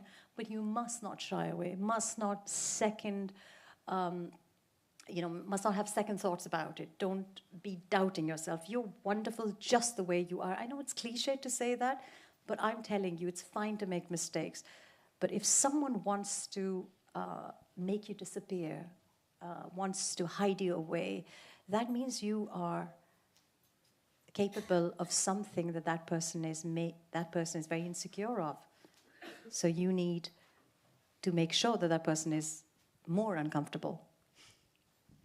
Thank you, Ram. The passion and the willingness to be vulnerable and the willingness to share your personal life sort of has shined through in the answer you've just given. It's also shown through your autobiography, which I found most interesting because it's provocative and page after page is a blistering account of Pakistan's political economy. And I'm sure there will be many, many questions on that. I don't want to hog all your attention, except to say that my Haryanvi grandmother would say to you, Shabash, mere sher. Please. But it's in the spirit of Khushwant Singh ji. And I want to tell a very quickly a personal story because I come from a Pashtun family, so we're not Punjabi speaking. But when I got the email and I was sort of, juggling between a few things, and I read that, and she was like, a personal friend actually sent me a voice note, and she knows me from when I was about 8 years old or so. And she was like, I know you're very busy. And, she has this kind of like older budgie kind of thing. I'm not a Reham Khan to them. I'm just like, the young kid who was looking while they were putting makeup on. And she says to me, I know you're very busy and they can't do this, but like, Khushwant Singh ji, are you for real? Because I think there could be nobody more appropriate. Because I think I'm very inspired by the fact that, I am who I am, and I'm unapologetic. And I think that I really am a huge fan of women behaving badly, if you like, and why not? So I think that what I wrote, when I wrote the book, I didn't write it to be, to be celebrated as an author or to become a star. I didn't expect bouquets, obviously, but I felt that I had to write it. Because if I didn't write it, nobody could. The story was so convoluted, so it's very raw. It doesn't throw fancy words at you. It's a very raw account of something that I thought my mum didn't tell me this, and I'm going to bloody well tell the whole world all of these things. So yes, like Khushwant Singh ji said that I write a lot of rubbish and people like it and they buy it because it's not. It's raw, it's genuine, it's honest, and it's a lived-in experience, And he was never afraid to say what needed to be said. And, as a Sikh man in Indian politics, he took great many risks, both personal and otherwise, to write what he did. So I think it is great that we are celebrating his work here. What a terrific journalist, what a political genius, really. So this is fantastic. So I'm sure you have many, many questions. Yes, please. Could we get the mic to the gentleman in the grey suit at the back, please?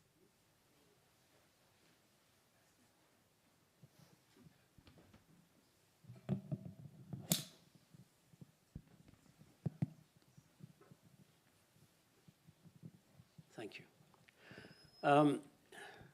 You come across, obviously, as a very strong person who's not going to give in to the bullying of men. But a lot of women, a lot of people generally, are not going to be as strong. So although your advice obviously makes a lot of sense, don't give in to the bullying, a lot of people are going to find it difficult to do that. So I'm just interested to know what you would say about that.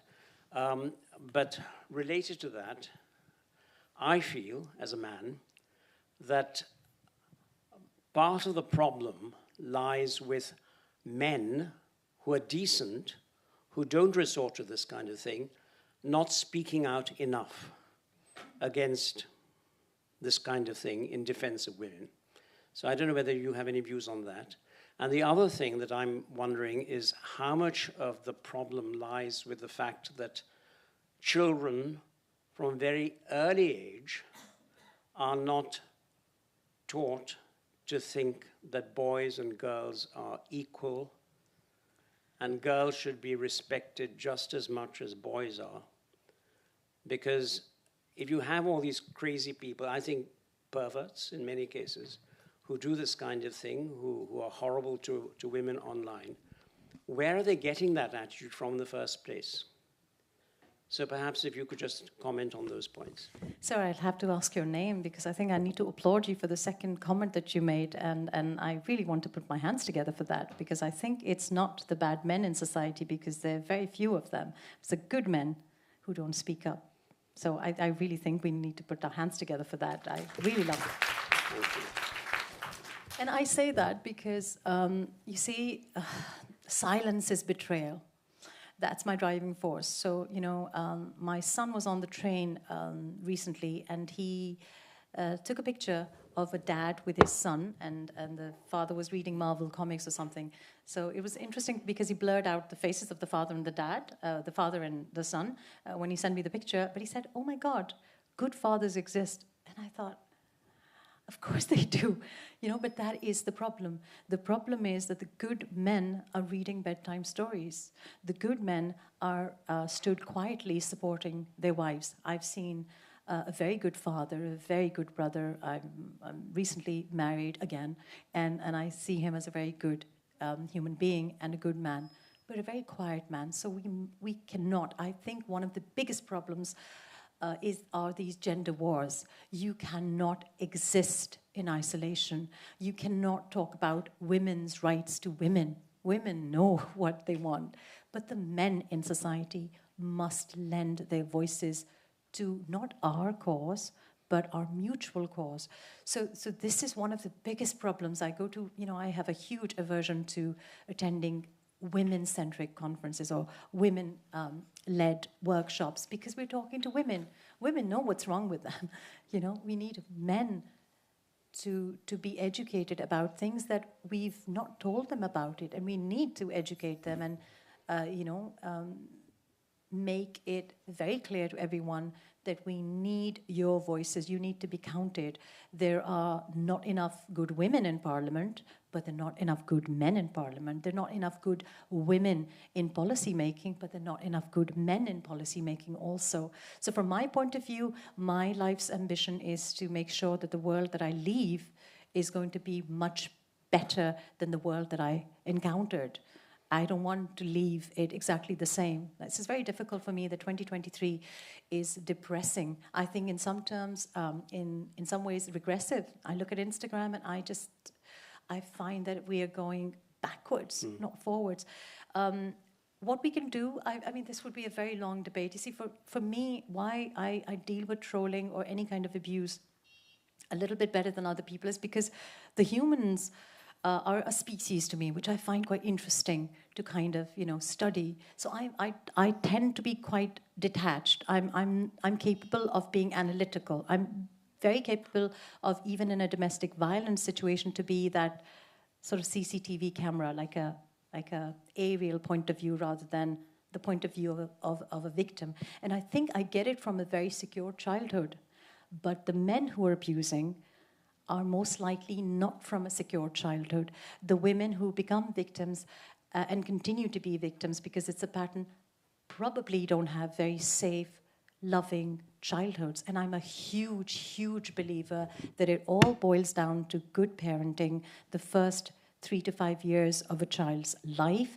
And this is so important. So all the bold, brash, rude, sexist men that we have, they all seem to be, brothers from another mother, but there's not a lot of difference. And if you look back at their childhoods, you will find there's a huge similarity in their relationships with their fathers, in their relationship with their mothers, and the lack of grounding relationships in their life.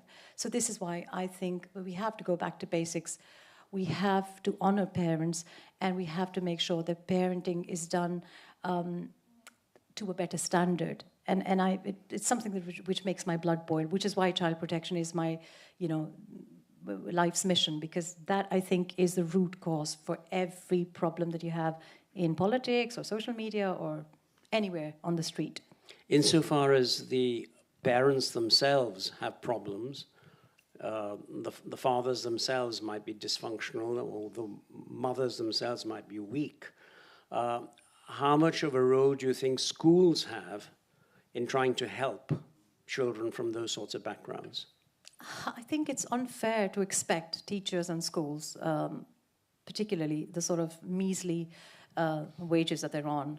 So what we're doing to teachers in the UK, and I mean, I don't even want to go to Pakistani teachers. You know, it's just so easy to become a teacher.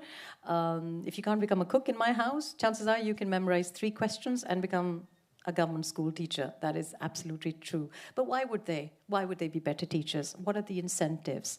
Are they given any dignity? Are they given any salaries? Teaching is one of the most difficult jobs on the planet, and I don't think that it is given that kind of honor. It's not given that kind of dignity. And I also believe that no matter what school you go to, the family that you come from, the fact that you do not have an educated mother, and an educated mother doesn't not necessarily mean that you have an MBBS degree. An educated mother, an open-minded mother makes a lot of difference.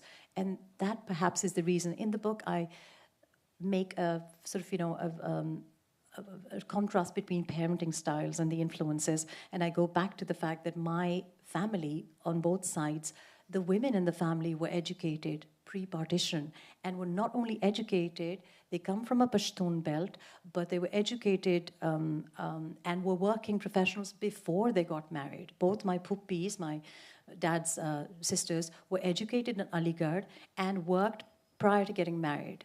And that makes a huge difference. So, it is a lottery postcode. So, I mean, we could have a debate all day, but I'm sure that we'll get into trouble if we do. Thank you. Yeah, the lady at the back.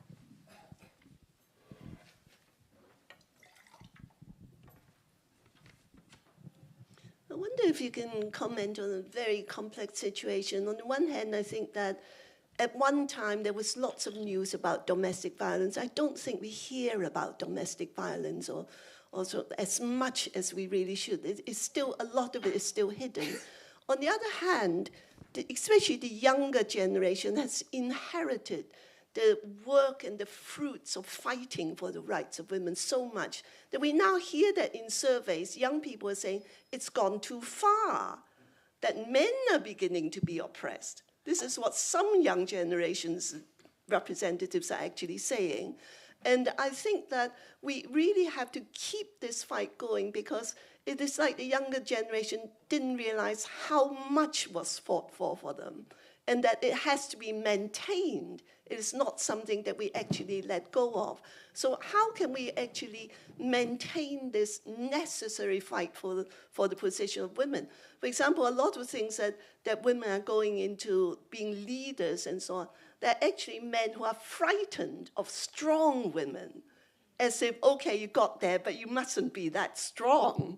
You mustn't be that high up as leaders. So I think we still got a long way to go in terms of maintaining this fight for women. So I can, to the men in the audience, and I will share a personal anecdote as well. So we were campaigning for the Women's Protection Bill in Punjab. Punjab, of course, has some rather patriarchal ideas. So they were very nervous. The party in power at the time brought this in. The now Prime Minister was the Chief Minister at the time, but the party didn't want to own up to it because of, obviously, the personal fears of what the women might do if the Women's Protection Bill goes through, which it did. And recently, someone from a extreme right-wing party stood up in Parliament, and I think he was very. I believed him that he was actually freaking out, is the word I would use. And he would like, "What about my rights then?" And so I tweeted. I said, I tweeted in his in Pashto, and I said, "Zala Juandema." I'm like, I'm still around. I'm going to fight for your rights. I'm going to hold. I'm here for all the fragile. Boys out there. This is what I do. So don't worry about that. I think that it's actually something that men believe in. It's a changing world, and they're not equipped for it. And I think somehow, obviously it's our fault. It's the women's fault that we've not really brought them up to speed with how the world has changed. Like #MeToo, this is the new book that I'm working on, and a lot of men say, oh, well, I don't know how to approach a woman anymore because I can't even ask her out for a date. I can't even give a compliment because she's going to come in after me and say, oh my God, you're a #MeToo thing. So I said, darling, I'm going to write a book. I will make sure that I take incidents, text messages, interactions from several women and put them in a book together so you see what is it that falls into #MeToo and what is it that falls into the sphere of, oh, I like you and I want to ask you out. Because, you know, men are quite innocent and we need to educate them. I feel quite strongly about that. But seriously though, Lily laughs, but it's absolutely true. You know, we have to. I do believe in educating, and I think it matters again what family you belong to and how the mother raises the children. Why I say the mother is, and I might be hated or taken out of context for that, is because sadly, for many of us, it tends to be the mum doing much of the raising, even if she's working. So when I was introduced, I said, well, you know, raising 3 kids single-handedly, but isn't that the reality of women in partnerships also? You know, and it's all our fault. It's also, again, not the man's fault. It's not your fault. I'm actually being serious because it's us, you know, who think that we can do it better. And you know, you'd be sitting in a public event and thinking, oh my God, has he put matching socks on the kiddie? That's our fault. Let them do it. They have as many cells in their body. They say that their brains are bigger. I'm sure that they can figure it out. But I think we have to allow men to take more responsibility in parenting as well. But there's no harm in educating everyone. I mean, I'm a huge believer in being educated by my own children, who will, you know, my daughter is sitting here, and she heard you say strong women, and she said to me one day, and she says, I find that funny why they call you a strong woman, and I'm like, why? And she says, because there's no such thing as a strong woman. A woman is strong, so this is like, it's superfluous to say a strong woman. What is a strong woman? And she's absolutely right. But I also think that it's unfair for women to be strong. Why do we have to do everything? I think part of what I've re-educated myself is to be more vulnerable and not be a superwoman and not profess that I can do everything. I think that I've learned to share responsibility and that it doesn't take away from me that I'm going to do it myself. So if somebody wants to, you know, make me a cup of coffee or take me somewhere, that's fine as well. When you say that domestic violence is slipping from the agenda, it's because, well, I mean, domestic violence bill, the UK domestic violence bill introduced by Theresa May is one of the only things that I would, you know, remember from her tenure. But one of the biggest problems with that was that the women with insecure immigration status, women like dependent spouse visa women, or you know, women who have violated visa conditions, they have not been provided for in this domestic violence bill. And I didn't hear immigrant communities speaking up for that. So I think domestic violence is a problem worldwide. When anyone says that, oh, men are also victims of domestic violence, yes.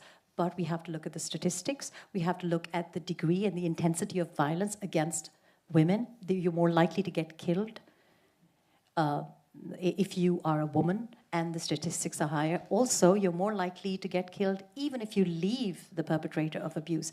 So the figures don't match up. But we have to keep on going. I think that the younger generation is capable of talking about it. But like I said, there isn't perhaps enough money in some agendas and more money for other agendas. So there is more money these days for hate politics and for the extreme right or the extreme left, but not for issues which affect real people like yourself and us. So I think we just keep on going. That's my solution for it, you know. Every little helps, as Tesco says. Yes, many years ago, my psychotherapist friend says that the problem with the women's movement for the rights of women and so on is not paralleled by a men's movement for women's rights. And that very much underpins what this gentleman before me was saying, that the two have to advance at the same time. And there's also, like you say, an educational element on both sides. That's right. Thank you very much.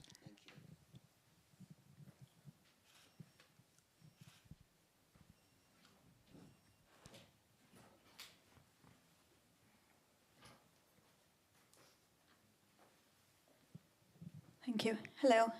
Just following on from the theme that we've been talking about. So I'm in my late 30s, and one of the things I've noticed is that when I was in my 20s, you got from your male colleagues at work the equal platform a lot more. When you get older, people my age or my friends' colleagues have had babies, and that's obviously had an impact. But I've found, frustratingly, it's harder as you get older to make yourself heard, and especially if you're doing something that's not considered normal. How do you deal with that without wanting to just bang your head everywhere?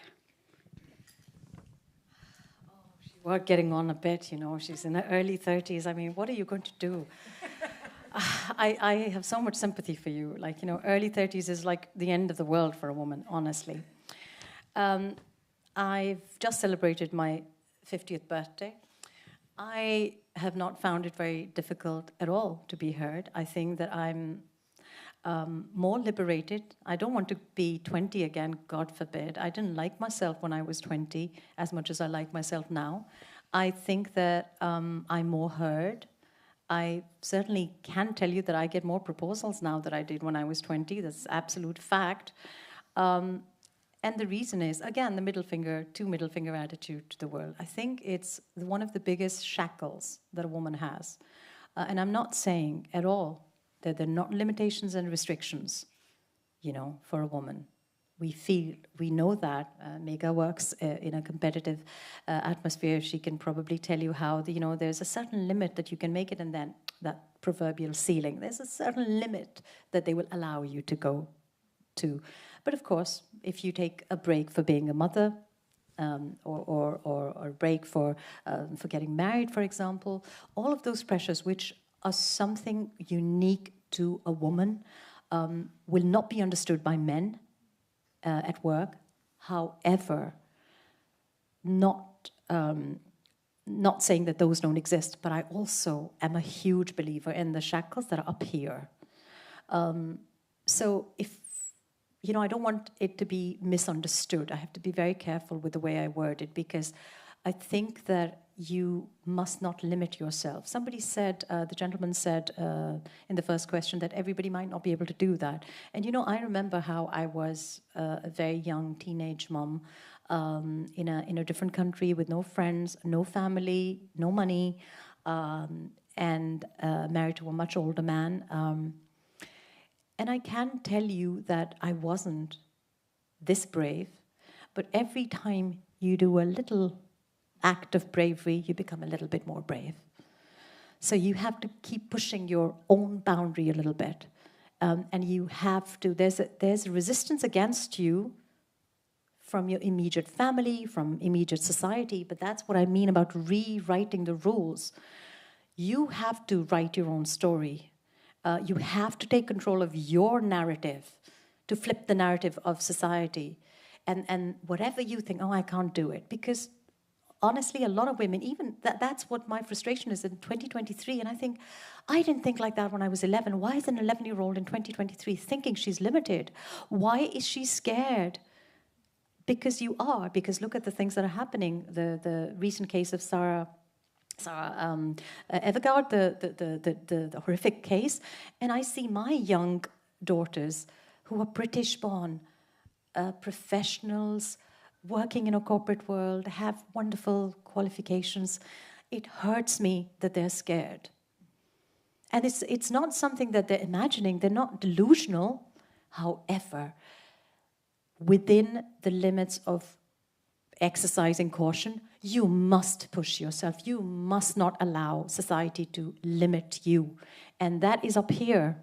So why, I started my career when I was 32. And I didn't have a fabulous qualification. I didn't have any family or friends. I had 3 young children. So what is preventing you? It's not pregnancy, children, society. It is actually your own mindset first. And of course, there will be challenges. I continue to face them. I'm surprised on a daily basis that I'm this scary woman. I mean, how did he say this to me? How did he say this to me? If he can say this to me, what can he say to a 22-year-old? I think about that. But is that going to stop me? Hell no. No. And that should be your idea, and cut yourself some slack, It's fine to make mistakes. It's perfectly fine. I live by the Dostoevsky's The Idiot, Be a fool.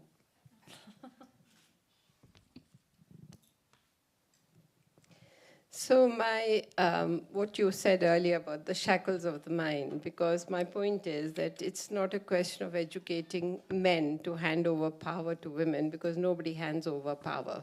And it's been a man's world for millennia.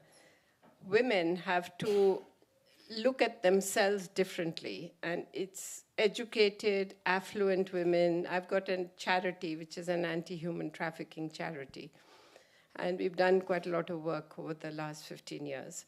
But affluent, educated women, like you mentioned the women's bill, it's the silence of the women that actually creates the problem. You cannot expect men to go out and solve that problem. So how does one do that in a place like the subcontinent, where there is a lack of education, there's poverty, and the woman's mindset, including mine and, people who are educated and come from more privileged backgrounds.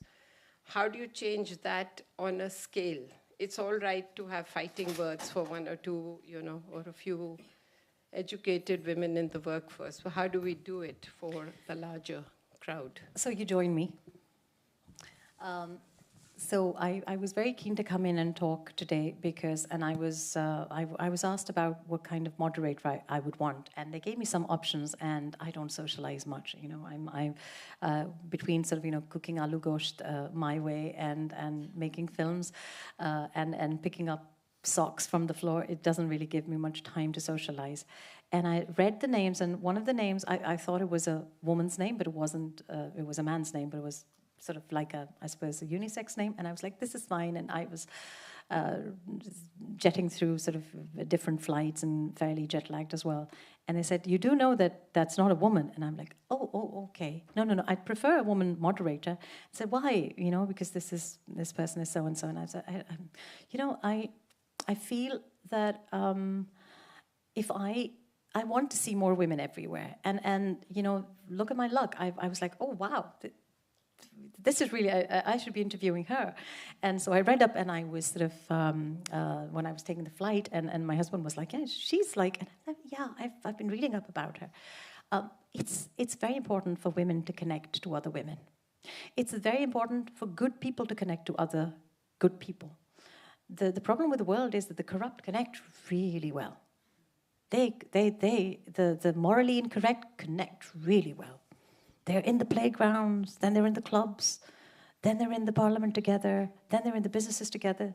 But good people connect very poorly. Again, I think they're busy, making the aloo gosht and the bedtime stories, but we need to connect more. For this purpose, what I've actively been doing since the last year or so, one of the biggest issues that I've had is that I want to support more women in parliament, in policy making, but not only on the basis of their gender. A woman contesting for a seat or a woman applying for a position is not enough. A good woman is important.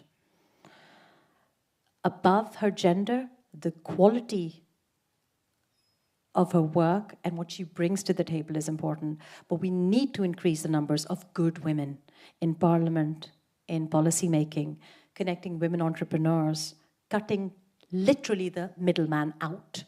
And so I've actually set up an organization or a company in Seattle now, where I'm sort of partially based.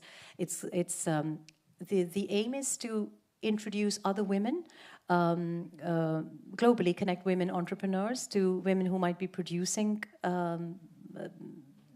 things that you might want to sell, connect women content makers to women producers. So that is what I want to do. And we are starting off, obviously, with a series of webinars and then physically as well. This is very important so that I know what you do and maybe I can help you somewhere, and I should.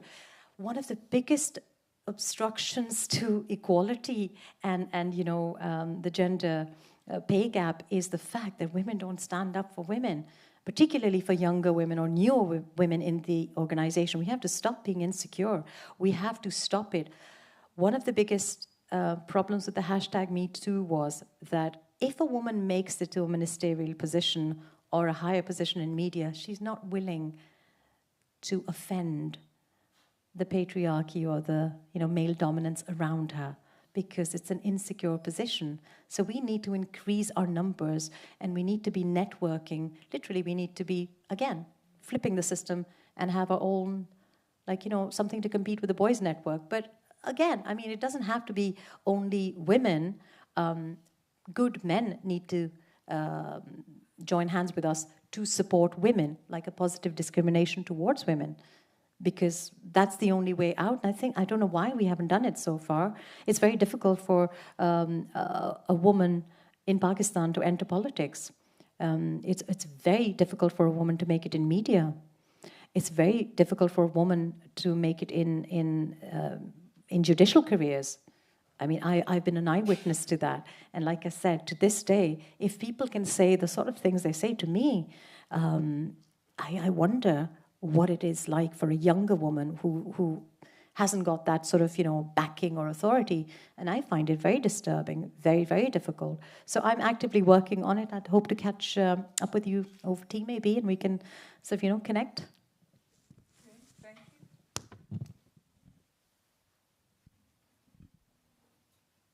Thank you. So there is a general belief, unfortunately, that women are poor leaders because they tend to rely on their emotions, which for me is a complete nonsense, to be honest. But I feel like people keep forgetting that women are also not only rely on their emotions, but tend to be much better with soft skills, such as patience, understanding, being sensitive. So what do you think is the best way to kind of promote those soft skills in order to become a leader as a woman? Thank you, Lily. I don't know who says that. I think women are just naturally born leaders. I mean, even women who are not given any credit for it. Mothers, for example. I take a lot of interns from universities. Sadly, a lot of men want to, be giving a lot of time. They join in to become politicians or TV anchors, and then I hope that it's because of my influence that they change their mind very quickly and then start working in the areas that I want them to work in. And one of the men, so of course this is almost like pastoral care as well. So they tell me about things that they can't talk to other men about. So one of the men, one of the young men, had a problem with his father. And I come from a very traditional sort of Pashtun family, and he was from a Pashtun family. And so he was not on talking terms with the father, and he was living in the same house and had lost his mother recently. So I said to him that, you're living under his roof. And you should really be, that is what our culture, our religion, all of that, I gave him that spiel. And he said to me, no, I'm not. And I'm like, that is his house you're living in. And he made the house. And he said, no, he didn't. And I'm like, yeah, he did. Didn't he earn and, work and make this house? Your mom was, and we said, no, my mother made it. Had it been for him, he would never have been able to put this house together. So she was a housewife. And a young boy re-educated me about the silent role of women and how they are constantly developing assets. There are women in Punjabi families, who you think have just been, making the chapatis and have been at home and, they're these housewives. No, but they are actually thekedars. And they're not, might not be educated, but they've made sure that the wall is up and the house is made, another room. We never give them any credit for that. Mothers in our society are never given any credit for that. And I think that is, again, the root cause. A woman who is working and has a career, when she takes the break, if she chooses to have children, that also should be a personal choice. It shouldn't be naturally assumed that every woman should get married and have children. That is something what I've told my girls. You want to get married, get married. You want to have children, that is your choice. If my life is my choice, their life is their choice. But if a woman chooses to do that and takes the break from her professional career, she must be valued for that. And re-entering her profession must be made easy. Equally, if she chooses to work while she's a mother, there should be facility. And in the UK Parliament, there is no facility for MPs who have young children because they're running back and forth from important meetings because they cannot have a creche in the UK Parliament. And so how do we talk about India and Pakistan when we don't have it here? It's ridiculous. Women are born leaders. Again, it is the mindset, and we have to change our mindset first. When you talk about our soft skills and our emotionality and our sensitivity, that is why the world is still intact. And I present to you the example of Jacinda Ardern and Bolsonaro. Who do I accept as a leader? In adversity, in times of disaster, in times of agony, it is a woman's sensitivity and a woman's ability to be sensitive and emotional that keeps the world together. Whether she's in a premier's position or whether she's a mother or whether she's an editor in a media house. So I think that this, I heard an interview of Christine Lagarde a few years ago when she was the director at IMF. And she said, women must develop a crocodile skin. And I was much younger, and I suppose like I said, I'm Teflon coated, I literally am. But I don't want my daughters to be like that. I don't want you to be like that. Why should we have to change how we are? Why should a woman become like a man to succeed? This is madness. A woman should not sit like a man because she thinks that's the way to succeed. She shouldn't speak like a man because she thinks that's the way she's going to be taken seriously in a boardroom. And equally, she should be allowed to be herself. If she is sensitive, emotional, that should be valued. Why? And I find this very odd that, where you want a woman to be adopting a man's posture, say on media, for example, that's fine. But then you want her to be wearing uncomfortable, painful shoes. Do you see the madness in this? It's ridiculous, and we accept that.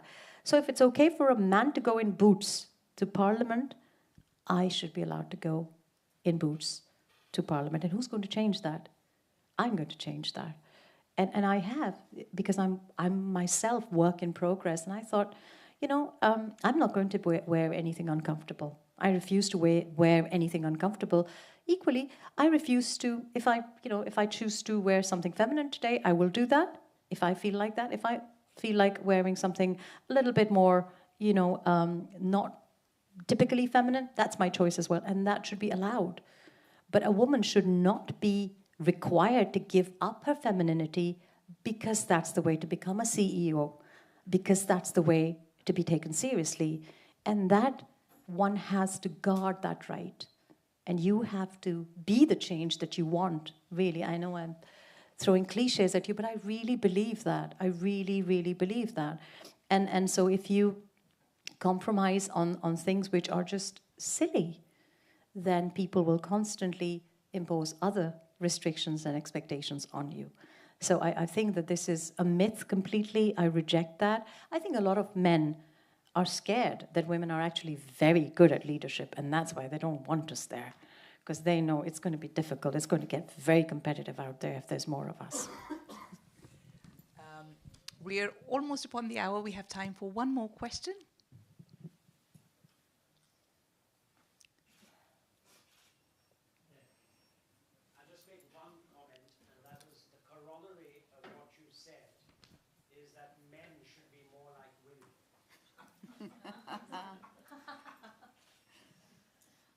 I'm not so sure about that now.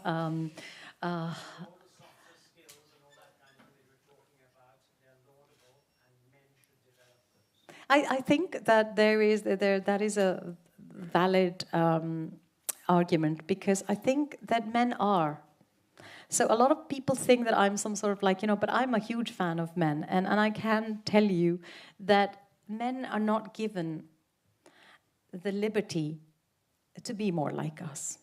And that, I think, also has something to do with the way they're raised. Men are perceived as weak if they are loving, if they're tender, if they are... Men are not allowed by society to be scared. And my husband's from Karachi, he's Urdu speaking, and I never in my life thought that I would...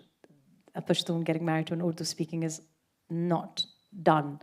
And so I got married, and somebody was asking him about how it is. I mean, it's a clash of cultures, and it's how is it being married to a very, very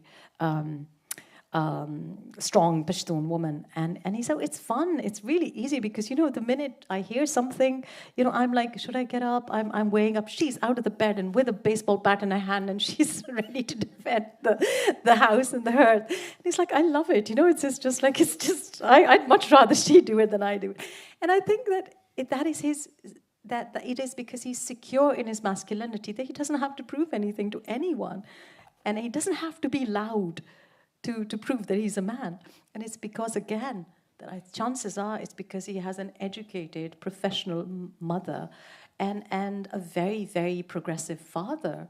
And it's just been because of that he's naturally what you would term woke, or something which he's quite allergic to the term, but he is, and he doesn't want to accept it. But that is what I mean. I think men are capable of being sensitive. Men are capable of being tender, and they should be allowed. But we don't allow it. Society doesn't allow that, because we want a little bit of we like these rude, brash men because we take them more seriously. And that has to change. And chances are that the younger generation has more sense than us, and they are going to change it. I'm a huge fan of younger people. I think that I've evolved because of my youngest, actually, but because of my children. And I think being democratic in the family, in the house, is the first step.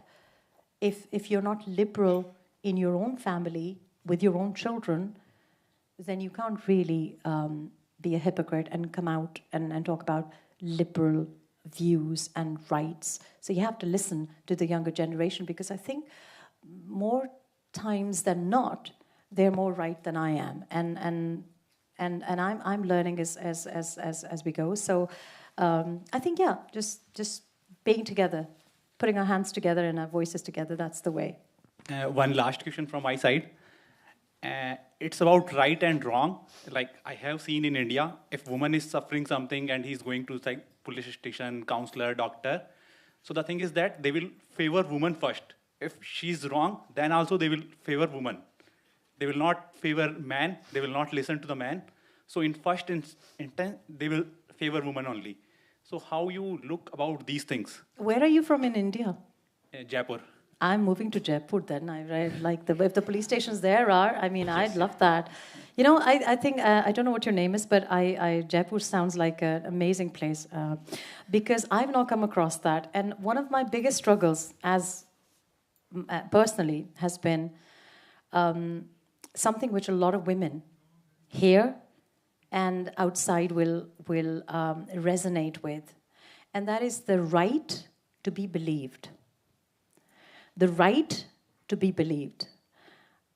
In most cases in Pakistan, India, UK, and the US, when a woman says that she has been abused, she is not believed. सबसे बड़ा challenge हमारा ये है कि औरत की गवाही सुनने को कोई तैयार नहीं है. और सबसे बड़ा मसला हमारा ये है कि जब कोई घर टूटता है, घर तो नहीं टूटता, मतलब तलाक होती है या कोई मसला होता है, तो गलती हमेशा महिला की होती है, हमेशा औरत की होती है. ये तो एक हकीकत है.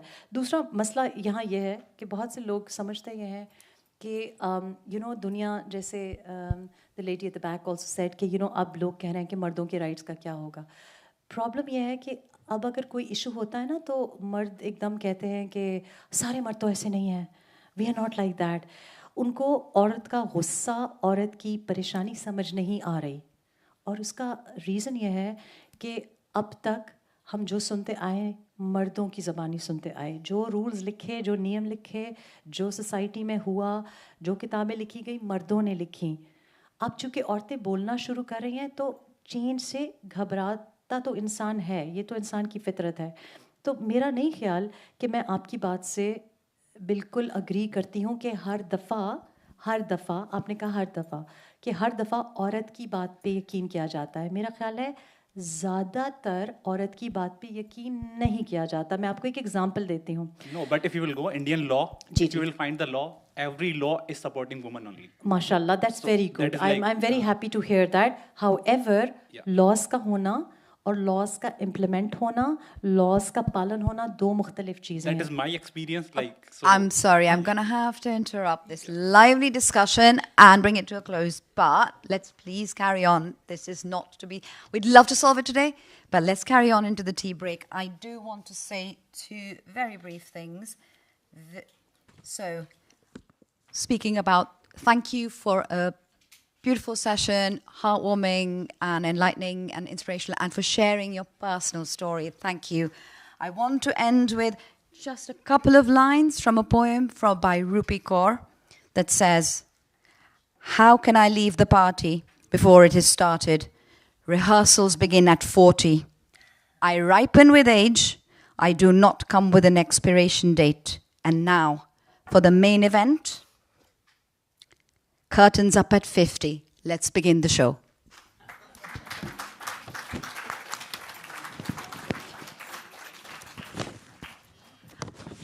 We have a short break now. We have tea upstairs, and please be back for 4:30 for an excellent session with Gurneek Johal and Mandeep Rai.